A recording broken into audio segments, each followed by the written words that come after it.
Have you ever stopped a satellite from hitting the camp with a 20-sided die? Do you have a strange urge to dip your balls in something? Do you want a slice of some real fucking Brooklyn pizza? If you answered yes to any of these questions, then it's time to put on your best Friday night wig, strap on your best skunk tail, and because we're talking Stella on today's... Maybe someone shot your parents, ran over your pet, and you spend your hours crying, just trying to forget.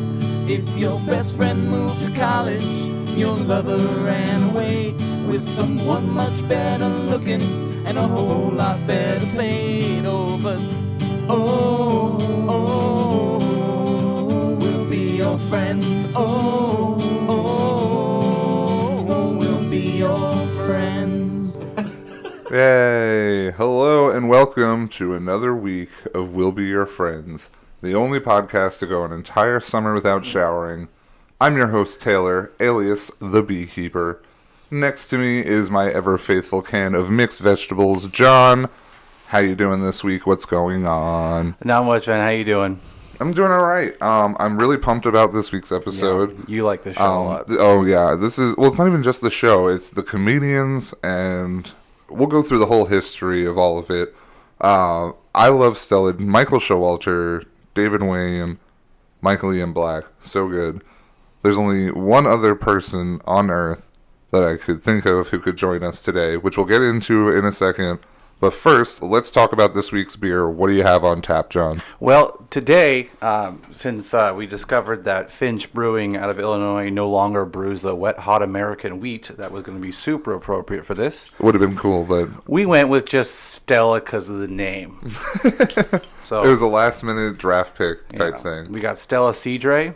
Stella Cidre, which I'm really excited about because I'm assuming it's probably on the cider side. Yeah, it's a cider. I don't know. So, yeah, but appropriately named. Thank you, John. Uh-huh. And as I take my beer, let's turn it to our guest this week. My cousin, one of my best friends in the whole world, Candido the Bandito. What is up? How are you doing this week? I'm great. How are you? Oh, I'm doing fantastic. Now, this week's subject is near and dear to not only my heart, but your heart as well. Is this not true? It's very true. So, you and I, how old would you say you and I were when we first discovered Stella? Just in general. I want to say like maybe I was 13 or 14. You introduced me to Wet Hot American Summer, the movie. Yeah, that was it. Because like I remember I came to visit you where you lived in Missouri, and I just happened to find it at like a Target, and I was like, "That's it. That's what we're doing this weekend." So good. But before we get into it too hard, let's get back to the beer. This is definitely a cider. Yeah, this is super tart and 100% a cider. Stella Artois. You keep Cidre. saying cider, it's Cidre. Yeah. Cidre. It's gotta be one fancy, step up. Because AB InBev is fancy. So I found a fun fact. I was going to try to find something to talk about with this beer. So in the UK, Stella has actually been nicknamed Wife Beater. No. I'm serious. And this is due to a perceived connection with aggression and binge drinking. Check this out. This is from Wikipedia, mind you. AB InBev lobbyists, Portland Communications, were exposed as trying to remove all wife beater references from the Stella Artois dictionary entry. Wow. So they're trying to like hide it because it's like a big deal, I guess, in the UK. So Oh my God. we're all having wife beater cider. Wife beater. It's funny because you see the ads and it's very fancy and it's old and it's supposed to be classy and cool, but then I read that and just changed my perspective on like kind of the... Yeah, Stella Artois has always had like that, like, oh, we're the classy beer. Yeah, like, but it tastes come just on like over to us. every other gross beer. Well, yeah, this tastes like any other cider I've had. I mean, I'm gonna vote yes on this. If we ever have like a March Madness with the beers that you bring in, this is one that I back only because it's a cider and I don't really like beer. It's good. You like it? What do you like about it? That it doesn't really taste like beer. Okay, well, that hurt, but it is a cider though, so. Well, it's funny that you say that because that's Taylor's favorite that's attribute. always my thing. He's like, I don't like beer that has that beer flavor. I don't like it when it tastes like beer. I usually pass out when he says that. So he always cringes. I don't know how to respond to that. This is so great for me because this is the second time I've made John go and buy like a lower brow, and I'm using air quotations for the listeners. a lowbrow beer from the Plaid Pantry before he came over. Yeah. And both times I've liked it almost better than everything else he's brought by. Except for the Indie Games episode. Again, I forget the name of that beer. We'll go back and retcon it. But Yeah, definitely. that was a good one. Yeah. Well, So, before we get too ingrained in alcohol, because it is still like 11 in the morning. Ingrained? Because Ooh. there's grain and... Okay. That was pun intentional. Unintentional. So, good time. Chew on that. Let's get into Stella. So, Yeah, I want this to be because you've tried to show me the show a few times. We just watched one and I actually did enjoy it, but it's just there's a level of awkward that I can't even take sometimes, and it just. But I hope by the end of this, I'm gonna watch it again and enjoy it. So they do it so perfectly, and I'd like to. Candice and I were watching the shorts before. The shorts are tough. Like those are definitely something that her and I went and explored later on. But they're definitely good, and we're gonna leave a link to some of them. You guys can be the judge. But Candice, what is it about Stella that you gravitate towards? Like, why do you find them as funny as you do? They're just it's stupid humor done in a smart way. ooh, I like that. Does that make sense? Absolutely, yes. It's so I couldn't agree more. They know so well what they're doing that it borders on that. Like, are they for real, Yeah. or are they like just mocking everything that could potentially be like this? And it leaves you in this gray area, and you just don't know what to expect. You pointed that out too. We were just watching, and you said that they are also aware of what they're doing, and on top of that, I think they work so well together too because their chemistry is as awesome. It seems like. Well, yeah, I only watched like 2 episodes, so. The chemistry is there. Well, because Candice and I were doing a little more research on it today before you came over. They started doing the shorts when they were like in their late 20s, like 26, 27, 28 years old. That's our age, first of all, which is crazy to think about. And it's pretty much, they did the equivalent of like what it would be like for us to go and do a YouTube channel. Yeah. They just went out with a video camera, a couple of their friends, videotaped a bunch of dumb shit, and then put it online. But they didn't even really have online. They were like showing it at comedy shows. Yeah, at the time there wasn't such an easy platform, so. So what is it about Stella that alienates you, John? Because Candice and I find it like, because I really think it would be right up your alley. You know, it's like she said, done humor, done smart. Right. So what is it about it that you don't like? It's the cringe factor of the awkwardness. Like I think if I gave it a real chance, I'd like it, but it's just so uncomfortable, and they're so good at it. It almost makes it worse in a weird way. Like their delivery and like their awkward pauses after like a statement or something. They're so in sync with each other, but it's just like I fainted last time. It's too much.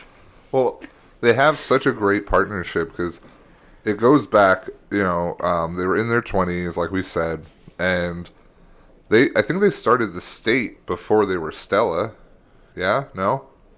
I want to say that's correct. Yeah, so they did, so if they were in the state first, the state, which also hilarious, you probably haven't seen it, but the state was like MTV's answer to Saturday Night Live and Mad TV. Okay. In Living Color, all of those. And it had Michael Showalter, David Wayne, Michael Ian Black, so Stella. And then on top of that, a couple other comedy greats. Ben Garrett, who, you don't know his name, but you know what he's done. He was in Reno 911. He was the cop with the bulletproof vest and the mustache. And he always wore aviators. And the aviators, yeah. That guy. It's that guy. Tom Lennon, who also, again, you probably don't know his name, but you know his work. The two of them own Lennon Garrett, which is Lennon Garrett, which is probably one of the biggest comedy production companies in Hollywood right now. They do almost everything.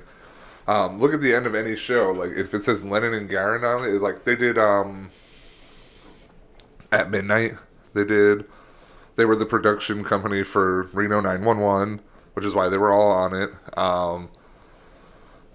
It's a huge. I can't think of any of them right now off the top of my head, but there's a lot of them. You can look it up. Like there's tons of it, which maybe we can get to that. But so it was them. Who else? Carrie Kenny. Kinney, thank you. Another Reno 911. She was, what's her name in Reno 911? Weigel. Yep. Trudy Weigel. And then Tom Lennon is Dangle. Okay. It was them and Joe Latrulio. And somebody else, who else am I forgetting? Ken Marino was also on it. Oh, wow. That's cool. You know Ken Marino? No, but I'm just I'm just thinking of like, I was like, of all the people, Ken Marino is the one you recognize. This slew of comedians is amazing. Well, exactly, yeah. Kind of So bummed I didn't see this there's a lot of these comedians, and then they did the state, and some of them broke off to do like they did Reno 911, like I said. Some of them broke off to do Stella. What did they do next? Oh, Wet Hot American Summer, which is like a pretty big stepping stone for a lot of people. You know, who was in that? We had pretty much all the people I just mentioned. John H. Benjamin. Elizabeth Banks, John H. Benjamin, Bradley Cooper. That was his first movie. This guy is doing Marvel movies now. He is like one of the hottest pieces of ass in fucking comedy. And who got that ass first? Michael Ian Black. I'd give him a toss. Yeah.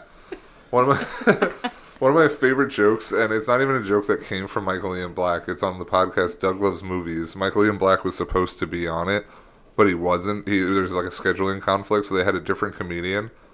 And Doug Benson was like, "You have to be Michael Ian Black all night and answer questions like him." So the comedian's like, "Okay."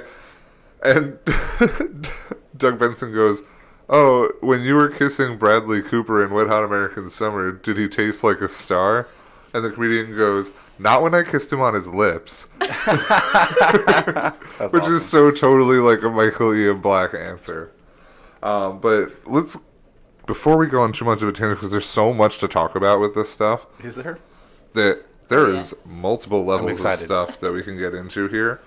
Let's start at Stella. That's like I would say the most common one. You and I watched all 10 episodes of the show like as they aired when they were airing. That show premiered on my birthday. Oh shit. I think it was when I turned 14, I think. Damn. So okay, that would make sense. Yeah. 12 years. 12. Oh yeah. Wait. Yeah, about 12 years. Yeah. 12 years. Wow.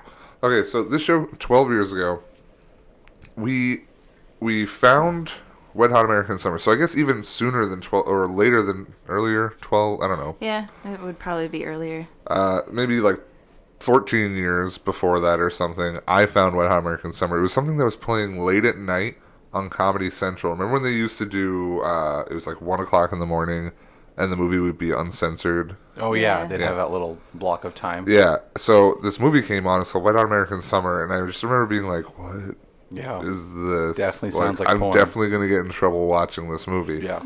Like, if my dad comes downstairs and catches me watching Wet Hot American Summer, there's going to be trouble. But it was on Comedy Central, so I was like, all right, fuck it, let's try it. A funny porno. This movie couldn't be further from, like, what you would expect from the title. Because, like, you hear the title and you think, like, you know, a tits and ass movie, like, you know, National Lampoons or something stupid. Mm-hmm. No. That's what I thought it was going to be when you first told me. And I'm like, why would I want to watch a movie like this? Yeah. And then we watched it, and that was it. Yeah, same here. I was pretty disappointed, but... This movie is on another level. And anytime I tell someone to watch the movie, I say that you have to watch it 3 times. Yeah. You watch it first to like just watch it and get all the foreground jokes and all the dumb humor. Watch it a second time to watch everything in the background because there's so much dumb shit going on that like I do love the background stuff. The background stuff is so good. The fact that it's unseen. raining in most of the scenes is so good. Like the kids doing the Walk the Egyptian in the back of one of the scenes is great. Wasn't that filmed in Oregon at some point? No, it was filmed in Maine, and they only had like 29 days to do it, and those 29, and out of the 29 days, it rained for like 27. Oh wow! So it was like freezing and cold, and everybody hated it. But they were shooting a summer movie, so they had to do it when the camp was available. Otherwise, they had kids there. Yeah. And they did it all really quick and like super low budget. And I think it failed, like, at the box office, like, at first. Oh, I'm sure it did. I think it bombed, which all of their stuff bombs initially, which is really sad because... Yeah, it's kind of disappointing. It's just the kind of thing where you need to watch it 1 or 2 times and your regular, like, consumer, air quotes, won't watch it multiple times to like get what's really funny about it. But the third time you have to watch Wet Hot American Summer is with the fart commentary. Oh, what? There. So in the DVD and the Blu-ray, whichever you pick up, I suggest the Blu-ray. It looks fantastic. It's great. Great explosions and special effects. So on that good. Blu-ray. The Michael Bay version. No, but it's just a sound, like an overlaying track that goes over the movie where they just add extra farts. But they're not even all like well-timed farts. They're just like peppered in there. Yeah, you're just like watching the movie and there's like line. And like sometimes it's really good, but other times it's not. And if you know anything about Stella, you know that they use like the same 4 sound effects over and over again. Oh, so no. it's like you just hear it over and over and over. But I used to pick apart once Stella came out on DVD. I remember first off, I was so full of hope because we heard that it was canceled after 1 season. We only had 10 episodes. But then the box set came out and it said Stella season 1 on it, not like the complete series. Yeah. So I was like always like, oh, they're gonna come back. They're gonna do another one. Yeah. People just didn't get it. Give it time. Give it time. Never did. It's been 12 years now, at You're least. still hoping though. I'm crossing my fingers. Yeah, I would watch it again. I mean, they've done a Yeah. couple of shorts recently, but I don't. I think it's it's past its time. And we have all those Netflix series that they came out with, which Segue. yeah. I want to get into that because we're gonna rank them and we talked about this, but it's. Yeah. But before we move over from Stella, there's not many of them. But what is your favorite episode and why?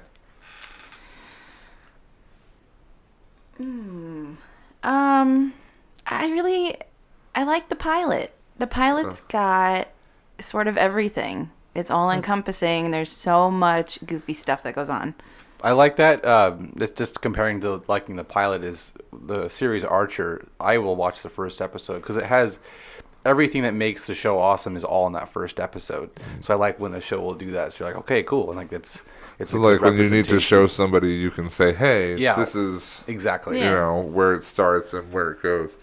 I mean, I agree. That's a good one. I would have to say like Friday Night is a good one, or the Meeting Girls. Meeting Girls. Yeah, that's a really good That one. was good. And I like the Office Games one. Yeah. Or where they start working at the office. Yeah. That's a great episode. Especially, honestly, I think my favorite part of that series isn't even in the series, but it's a blooper from that episode. And the girl is like, "Oh, do you want me to get you some coffee?" And Michael Ian Black goes, "Yeah, I'll have my coffee like I like my women: strong, black, and pregnant." You've said that to me before. I say it all the time. I still quote it. That's Like it's one of my 12 years later. It's still one of my favorite things in the whole world. But the pilot is a good episode because you're right. It does set up everything. Like it's these 3 guys. They live together. They wear suits. And I mean, it's got the skunk tails. It's got well, yeah, they're not skunks. They're skunk they're people. skunk people. So I Yeah. mean, I don't. It's just so. maximum yucks. I still Edward say that Norton all the time. is in that. That's true. Edward Norton is in that episode, which Yeah. is pretty intense. It's a Yeah. pretty good get for a first guest, gotta say. Which they have like a lot of Oh, ties to so many like people in Hollywood, which is crazy. They're like friends with everybody. Yeah. Paul Rudd, Joe Latrulio.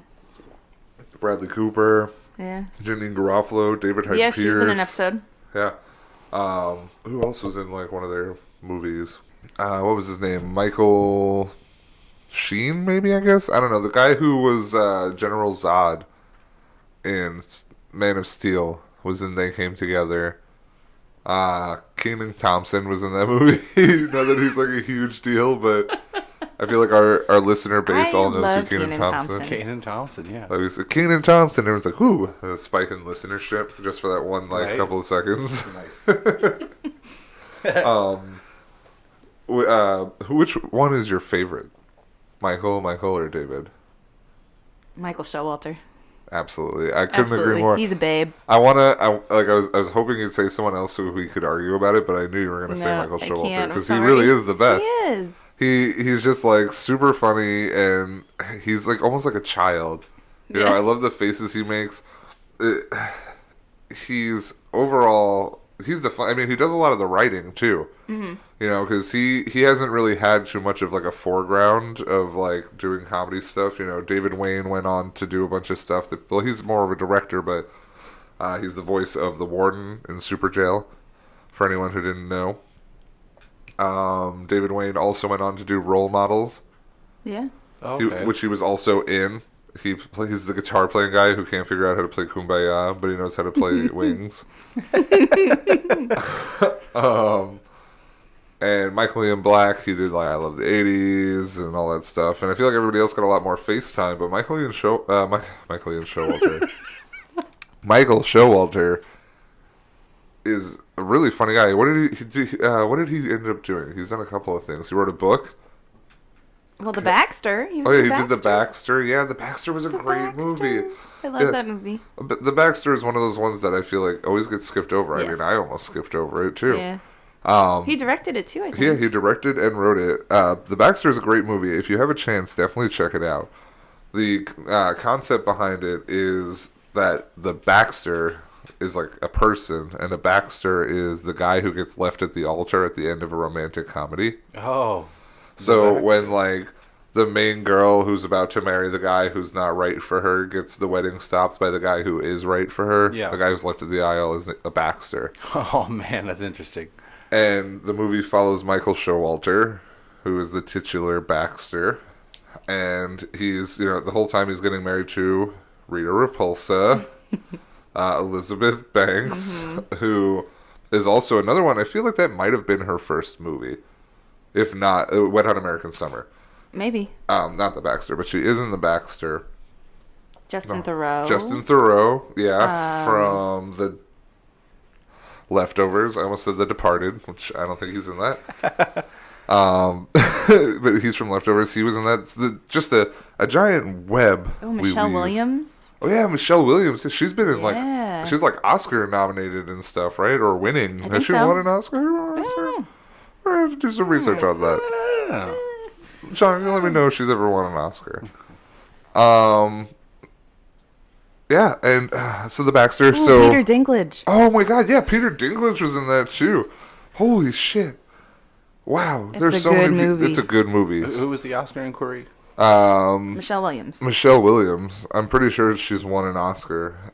Anyways, yeah. So the Baxter, Michael Showalter is about to get married to Elizabeth Banks. Her old boyfriend Justin Theroux comes back in the picture, and hilarity ensues. I really highly recommend you pick that one up. As well as They Came Together. That one is a little more off the charts than the Baxter. Like, the Baxter still retains a lot of that Stella comedy, but I feel like it does it in a more indie movie way. I feel like a lot more people would enjoy it. Like, it's not as weird. Exactly. It's not as, like, alienating where you're like, what the fuck was that? Why did they just do that? You know, that's weird. Yeah. Because They Came Together has a lot of that stuff. There's this one part where Jason Mantzoukas, who's in it, he sneezes, and like all of his subtitles fall off the screen, and he's like trying to clean them off the table. That's awesome. Michelle Williams was nominated, but never actually received an Oscar. It seems. Okay, thank you. But Oscar nominated, still, that's pretty good. I would have to say. What are some other movies by them that you've seen? Anything that sticks out? Well, you've never seen The 10, right? I've never seen The 10. Okay. The Big Sick? Well, Michael Showalter wasn't in it, but he directed it. Did he really? I didn't know that. Yeah, he directed that. Oh, no, you know what? Now that I'm thinking about it, I think you might have told me that. Yeah. But I still have not seen it. I need to watch it. The Big Sick, that's with Kumail Nanjiani. Yeah. And his wife, right? Yeah, well, fun fact. It's about their life. Yeah, it's about it's like an actual. I saw on Conan. It sounds like a really cool idea for a movie. Like doesn't it? She goes into a coma because she's got cancer or something. Oh, she gets some kind of disease. Yeah. No, it was a great. Ray Romano's in it. I've heard very good things about Ray Romano. Ray Romano. He's the dad. Michael Showalter also directed a couple episodes of the show Love on Netflix. I don't know if he's directed more. He might. Now that I'm thinking about it, I have to go back and like double check. But it's only been the first like 3 episodes of this last season I've been watching that all say that they were directed by Michael Showalter. And if they were all directed by Michael Showalter, that makes so much sense why I enjoyed it, because he's great, and I love Michael Showalter, and all of those guys have their fingers in almost everything in Hollywood right now. Giggity.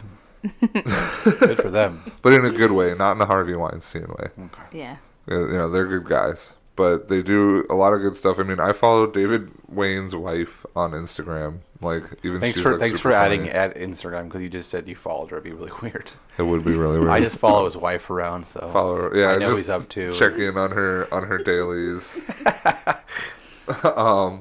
So they not only do they do things in the background, but they do things in the foreground. In these recent years, we have been graced with the newest installments of Wet Hot American Summer, the saga. So in the movie, it ends with a joke about how, like, oh, in 10 years we're all going to come back and see what kind of people we've blossomed into. And they have like a little joke scene at the end of the movie, like after the credits, where they're all in the same house together. But now they have done 10 years later, and they've also done First Day at Camp. First Day at Camp, I mean, well, let's get into it first. Candice, which of the three do you like the most and the least? Rank them out for me. Okay, so the movie is obviously first. Mm-hmm. First Day of Camp is second, and then 10 Years Later is Yeah. third. I agree 100%. So let's get into why. Now, John, have you seen any of the Wet Hot American Summer stuff? I know I've made you watch the movie, or at least I told you to watch it, but go ahead and say it and disappoint me. I watched all of it. I'm lying. Yeah, I couldn't let you down there. I think I watched that scene with the mixed can of vegetables with John H. Benjamin. That was cool. Okay. I like his voice. I like Archer, Bob's Burgers, We had the same name. John H. Benjamin. It sounds funny when he yells. He's a can. Oh, that's you right now. I just know. saying. That's actually how I sound. Anyways, the movie. Okay, so the movie was great because it just like it had everything you could want from all those people, and like it bordered on not. You could show it to somebody, and like if you showed it to like my parents, they'd be like, "Is this what the fuck are they doing? Are they for real? What is this?" Like, you couldn't really tell if it was a joke or not. And then First Day at Camp came out, or they were teasing that they were going to do First Day at Camp. I love the idea of it, I think, more than the way it was executed. It wasn't bad. It was definitely funny. Like, I could go back and watch it a bunch of times, but it didn't have the same draw to me as the movie. But the idea behind having all of these actors come back 10 years later to play a younger version of their character from the movie that came out 10 years ago is hilarious to me. And it's even funnier because the movie is like 2 hours that spans an entire like 24-hour day, like crammed into these 2 hours, which is really funny the way they like portray time and stuff. But now the show comes back and it's 8 episodes for like one day. What? So all of this crazy shit is happening, and by the 8th episode, you're like, oh yeah, this is only like one day of time as the first day of camp. And it's so funny how much shit actually happens in this first day of camp. What was one of your like favorite moments from the first day of camp? I like when they bring in Jim Stanzel because that's such a small part of the movie. And if you're not paying attention, you really won't get it. Mm-hmm. Yeah, that was like one of the funnier throwaway jokes where she's like, "Oh, I got to meet that guy, Jim Stansel." And then he became such like an integral part of the series. Yeah, Jim Stanzel saves everybody. Yeah, Michael Cera actually plays Jim Stansel, which is. And I don't like Michael Cera generally, but I feel like he was very funny in this. You don't like Michael Cera? I don't know. There's something about him. A lot of people say that about him. It's his I love Michael spindly little Cera. hips. I once read this story about Michael Cera, and I won't get into all the details, but we'll just do it really quick. Somebody texted him by accident. Like, they meant to text somebody else, and they were like, "Oh, hey, are we hanging out tonight?" And the guy's like, "Oh, no, but this is Michael Cera." And then he ended up becoming friends with that person that was texting him. That's awesome. Because the guy was like, "Oh, I'm sorry." And he's like, "Don't worry about it. Like, do you want to hang out with me?" And the guy's like, "You're not really Michael Cera, and I'm not going to hang out with a stranger." And then He's like, no, Michael Cera, and then started sending him pictures and like FaceTime, and he's like, see, it's just me. Like you seem like a nice guy. Like, let's go find your other friend and see why they gave you my number. Yeah, an adventure. So he just seemed like a really nice guy, but I guess I get it. Like, he's an awkward person. Did you ever see This Is the End? Yes. Isn't he like a total dick in that? He has the best part that he's like all coked up and like, Yeah. it's like, I'm Michael Cera, bitch. Yeah, he's And like, that was funny to me. Yeah, because- that was really Was it funny. like- if he's anything like that in real life, it'd Doesn't be fucking Beyonce sad. slap him in the face or something? Or who is Rihanna. Rihanna That's what it was. slaps him in the face. And then he's like getting a blowjob in the bathroom, but he's like drinking a juice box. And he's like, you want some of this juice? So good. 10 years later was pretty meh. It was there's so much potential because you could do anything with these characters. I did like that they kept like because they had new characters in this one that weren't in the movie, obviously, and they had to retcon that somehow. So they just kind of like reshot small scenes where they were like next to things that were happening, and they're like, Yeah, "Of course, I that's funny. remember that," like, which was really funny to me. But on the whole, it didn't really play out. It felt forced. It felt super forced. It was like, they were like, okay, we'll come back and do a little bit because people want a little bit more, but we don't want to push it. And then Netflix was like, no, you're fucking pushing it because, like, we got tons of viewers from that. Do you think if they'd done 10 years later first, that it would have been better? Probably. I mean, I was just so disappointed in it. It, like you said, it had so much potential. I think that what it was like, they weren't going to capture like that same spark because they were able to capture it because everyone came back to do first day of camp. Like, even though they shot it like little parts here, whenever somebody could do it, which was why it's like all over the place. And there's that whole part where they put a mask over Bradley Cooper's face for like 4 episodes because he like couldn't shoot all of it. Like that, they still had everybody, which is why I think it was good. With 10 years later, they were like, well, let's just shoot it with whoever's available, and then like the people who aren't available, we'll just give them smaller parts, and we'll focus on other stuff. I think that is why it didn't really play. So And maybe I just wonder if they had done it first, would more people have been available? Yeah. You know what I mean? I think they would have. I think they could have gotten Bradley Cooper, and they could have done something similar to what they did, with the right people, and maybe that would have made it different. But I almost don't want them to do anymore because like I'm at the point where like, okay, everything you have is still okay. I didn't really love the last one. It got a little progressively like worse the more we watched it, but just leave it alone. And if they do anything more to it, I'm going to be really upset. Speaking of Wet Hot American Summer, I think John had this week's activity set up. So John, why don't you tell us a little bit about what you've got for Candice and I as we hand out the boards for the game.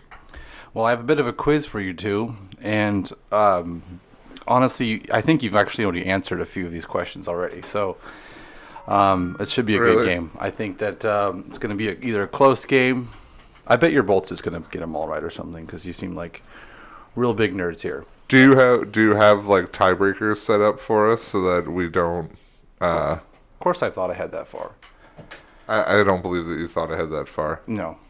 It'll probably end in a tie. And then I'm just probably going to give it to Candice because she's the guest, and I don't like you. Fair enough. Yeah. Fair enough. So, all right. Actually, even if you win, she's going to win. So. Sure. John, do you think you can handle hosting duties to do a whole game? Well, I'm pretty sure I just ask you questions, right?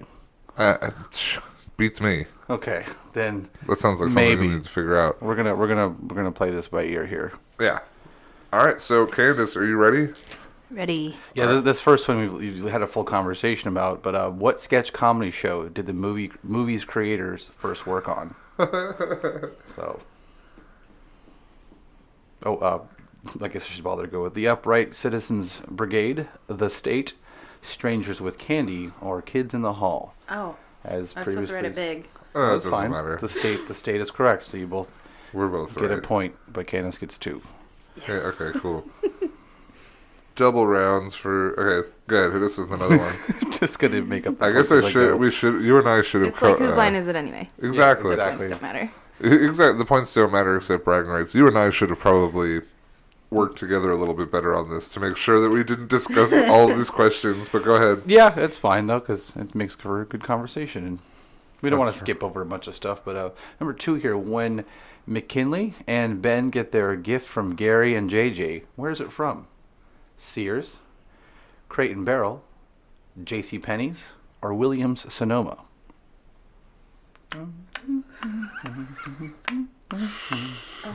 Where do they get their gift from?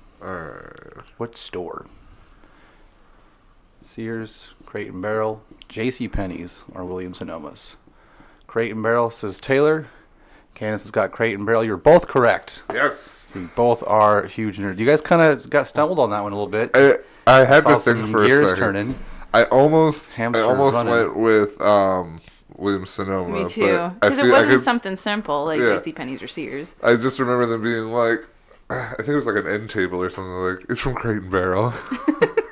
Is that what they would say? Like, Yeah, well, that because was a they bit- in Stella, when they get the gift basket, Oh, he's like, it's from Crate and Barrel, right? The body shop? Oh, no, yeah, it's from No. the body shop's the one they get in the Office episode.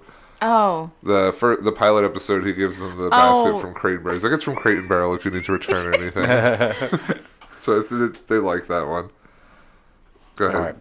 All right. So question 3: after Coop has learned the new way, he comes to the talent show dressed up like a stud. What type of shoes is he wearing? Converse, New Balance, Puma, or Nikes? Okay, no. So what brand of shoe is he wearing? I am when he not learned confident in The this, new way. but I'm hoping that I'm on the same page. Nike, and we have New Balance. Nike is the correct answer. Candice has the correct answer. Taylor failed Wow. miserably. So far, she's a legitimate lead and a lead based up on my point system. Now, Fantastic. I want to know, what is the new way? Because I want to learn. I want to hear. What is this? A new way? What? So, at the end of Wet Hot American Summer, Coop has like been rejected by Katie a bunch of times now, and he's crying on a log. Sure. And Gene, the cook, aka Elliot Stabler, aka Christopher Maloney, I remembered his name. Didn't you meet him? No, I've never met him, but he was a friend of mine's godfather. Oh. Which that friend who has the godfather of Christopher Maloney has actually never met him either. Oh. Technically, Well- I mean, I guess technically you met him at like the christening when Christopher Maloney was there. There's a picture of Christopher Maloney holding him as a baby, and like That's the closest association for you his have like to him. for his like 7th birthday, Christopher Maloney sent him a headshot with like his signature. No way, really? I swear to God, yeah, His it's like the publicist weird. did. It's the weirdest fucking relation. It's cool as shit, and this friend, if he's listening, he knows that it is fucking funny and cool, but it's still, it's it's just silly. But anyways, he teaches Coop the new way, which is like just essentially to be confident and like to dress like Gene does, Yeah. and it'll get the girl Be because aloof. it's about the girl, but it isn't. So, and that's the new way. All right. Now this one I actually know here. What type of canned goods helped Gene become okay? A can of mixed vegetables, can of carrots, canned peas, canned creamed corn. Lots of underlining going on here. We both got mixed veggies, which is correct. Bonus question: who played the voice of the? I'm just kidding. You guys know that one. I was gonna say that's the only reason you watched it. Yeah, So it's literally you're the talking only. about it. It's not even a question that was on the quiz. Here we go. Now, question 5. In deleted scenes, the gothic girl asks Gary if he will be serving a certain type of corn at the barbecue. What type was she insistent upon? Organic corn, green giant corn, hothouse corn, or bird's eye corn? Oh no! What brand of corn? Candice is writing already. Well, I think... Taylor looks dumbfounded. No, I don't think this is right, but I don't know it, I don't think. Okay, what type of corn I'm was she trying to, like, insisting? This is a big Sure one. it- Delete I it. So think- Candice yeah. says hot house. That's what I Taylor was says thinking. hot house. The correct answer is hot house corn. It's okay, so Yeah. I don't think John knew this when this question came up, and I had no idea this question was in the quiz. So I looked up like Wet Hot American Summer Quiz, and the first link I looked up, it was like, oh, it's got questions, cool, give it to John. I didn't want to read it. I just let him do it. I had no idea that question was on there, but Candice and I have watched that specific deleted scene. Oh, really? Like probably 100 fucking times. Oh, okay. So it's a more So- popular one. Then. So at the end of the movie, it's not a popular scene by any means. It's just popular to us. Okay, it just happened to. So they're having a barbecue, and throughout the movie there's these 5 nerdy kids who are like doing science experiments with David Hyde Pierce. Of course. Yeah, normal stuff. Sure. Basic camp stuff. And one of the girls is a goth girl, and they're at the barbecue, and she gets up to the barbecue, and they all have like all these burgers, and she's like, "Do you have anything vegetarian? I don't eat meat." And they're like, "There's corn," and she's like, "Is it hothouse corn? Because I heard that hothouse corn is bad for you." She's like going off about it. Then all of a sudden, Gene the cook like leans into the frame and he goes, "Hey, shut the fuck up and eat the corn," or he was like, "Shut up and eat the fucking corn." It's really aggressive. I mean, we watched that scene and we sent it to each other like a million times. That was and like, I was in tears. We were in tears watching that. "Shut up and eat the fucking corn." It's so good. That's such a great question. All right. Question 6. What Broadway show is the musical number from that is performed at the talent show? This is no multiple choice here. You gotta Okay. get this right here. So what Broadway show is the musical number from that is performed at the talent show? I copy-pasted this, but I don't think it's a sentence. But we're writing. Taylor's writing. Candice looks a little bit. Think about I'm trying to think of the Puzzled. name of the. I know. I gotta I remember don't. this. I don't think this is right either. Let's see how close we can get here. Candace says Godspell. And Taylor is going with a picture of I'm a wiener wrong. dog. Dave Day by JC Superstar. Okay, it's Godspell. Candace got that one right too. So The song is "Day by Day," she's right. crushing And- it. and Alan Shemper, Legitimately winning. I'm the excited. host of the talent show, calls it "No Ditty Closer to My Heart Day by than Day by Day." Day by Day. So I had the song right. I just couldn't remember. I was like, "Fuck, what is it?" And as soon as she said Godspell, I knew the answer that I was writing down was wrong. So this one is actually just, you don't have to watch the show to know this one, but how many sides does a DM's die have? A Dungeon Master's die have? Any dungeon master worth his D20. weight in gilding knows that you don't leave Are you home keeping without your score? 20 saving die. Yeah, I'm just writing down my score, but obviously it doesn't matter because you were like Yeah. beating Okay. the fuck out of me. I'm a Candace. super nerd. Now, is there a lot of references to D&D in this, or is just the one? So Kenneth Stat, home state Missouri, state bird, the No, mosquito. New Jersey. Oh yeah, New Jersey. That's right. See? Home state. She's obviously much better. At Home state New Jersey. Yeah. State bird, the mosquito. Is a level 6 dungeon master. That I don't know. I think That I he don't know. says. He's one of the nerdy kids from the group that hangs out with David Hyde Pierce. But at the beginning of the movie, he ends up saving the whole camp. But at the beginning of the movie, he's hitting on girls, and he's like, "Hi, we're playing Dungeons and Dragons later. Do any of you ladies want to join?" "Alexa,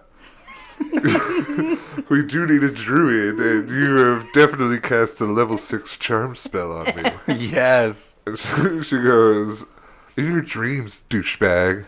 And then the best line of the whole movie, he goes, "Douchebags are hygienic products. I take that as a compliment. Thank you."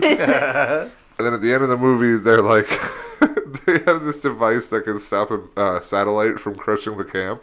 And he's like, "But in order to do that, we need something that could randomly generate numbers from 1 to 20. We need some kind of supercomputer. We sure don't have one of those." And then that's when he says, Yeah. "Any dungeon master worth his weight in gelding knows that you don't leave home without a 20-cent die." Fair enough. Yeah. Thank you for breaking that down. Yeah, no problem. That's I'm actually glad to do it. Genuinely, yeah, every word of the entire episode you had. So when the gang gets back from camp, when the gang gets back from camp from town, back to camp from town, Coop says bye to Katie, then runs to catch up with the guys to do what? A. Stand with your legs against the wall. B. Practice for the talent show. C. Run and see what weird thing Gene is up to. Or D. Get freaky with Abby Bernstein. We got stand by the wall, or more specifically, stand with their legs against a wall. And it looks like Taylor is sketching out the phrase "run into a wall." It's the same thing. Okay, fair enough. That's the correct answer. Because that's really what they do. He's just like, all right, I'll see you later, and then they like are supposed to run off camera, but he just everybody's run like and face first stopped into like a wall. Oh, And they just stand there, and the camera stays on them for like a good 2 or 3 seconds. that's awkward and awesome. This movie is full of all that shit. I'm so glad that whoever made this quiz is asking questions like those, because those are the parts I care about the most. Yeah, definitely a fan of the series made this. Now, what comedian is mentioned several times in the film when referring to Beth's poor jokes? No multiple choice for this one. What comedian is mentioned several times in the film when referring to Beth's poor jokes? Oh, stop. I'm not going anywhere.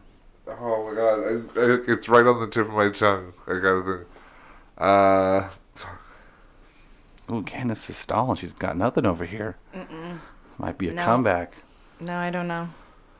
Yeah, I'm just gonna put something, I think. We got Peter Rudner. Rita Rudner. Rita Rudner. Very okay. And we have a sad face. A sad face. Looks like we botched this one. The answer was Ruth Buzzy. Oh, Ruth Buzzy. Ruth Yep. Buzzy. No, as soon as you said it, I remember Ruth Buzzy. Yeah. Wow. Well, can't win them all. The attention to detail, man. Jesus Christmas. Go ahead. Okay, one more about a deleted scene here. So in deleted scenes with Coop, God damn. Wow, dude. I actually can't read. I didn't tell you that. I'm sorry. Wow. When Coop proclaims his love for Katie and is rejected, after he walks away, the scene plays out with Katie and Andy shot for shot in tribute to another comedy classic. What is this classic? A. Animal House. B. Sleepaway Camp. C. American Graffiti. Or D. Meatballs. So what tribute to the what classic comedy are they? You got it. There it is. We're writing. They know it. They think they know it. I don't know it. We got Animal House and Meatballs. And is that an illustration of a ball sack? Yeah. Oh, fair enough. It's actually Animal House. So again, Oh! Candice. It looks like she guessed, but she got it. What? So definitely a huge W for Candice over here. Motherfucker. She got all but 1 or 2, I think. Yeah, she hasn't been paying attention. But Taylor will just edit it and find out, I guess. Yeah. Ugh. You're just mad 'cause you lost. Yeah. Is that it? Yeah, that was like a 10-question quiz. Was that all 10 questions? Mm-hmm. Oh. Well, fuck you. You weren't gonna win anyway. There was more. Fuck. I can't believe that. The first time I play one of these stupid games along with you guys and I fucking lose it. So you're happy about it, or Yeah. you just wrote "fuck" on the board? Maximum super happy. yucks. Maximum yucks. Maximum yucks have been had. No, but for real, it has been fun. Stella is one of those things that I don't think everybody really understands. I don't think anyone truly will unless you check it out. I'm going to leave links for Stella comedy stuff sprinkled throughout the week on the page. We'll leave YouTube stuff. Candice, do you have anything you want to talk about? Can anybody find you anywhere? Do you want anyone to know about where you are on social media? Do you want to be friends with anybody? Now's your time to tell I some. don't like people, Yeah. so no. That's a joke. I'm just kidding. All right. Well, on that note, Thanks for having me. yeah, thank you so much for coming by. John, do you have anything that you want to plug before we get out of here? No, that's always a setup. No, I'm just glad I was here to watch you lose your game against the show you like a lot. So. All right, next week we're going to just fucking fuck. No, but tune in next week. We'll have some fun shit going on. And yeah, and remember, if nobody else will, we'll be your friends. Goodbye. Hey everybody, what did you think of today's podcast? Did you love it? Did you hate it? Did we not mention something that you think we should have? If you answered yes to any of these questions, then drop us a line at WBYF Podcast on Twitter and Instagram. Join the discussion at our Facebook, facebook.com/WBYF Podcast. And for any inquiries about episode ideas, being on the show, fan art, or anything you want us to see personally, send an email to WBYFpodcast@gmail.com. Thanks again for listening, and remember, if no one else will, then we'll be your friends.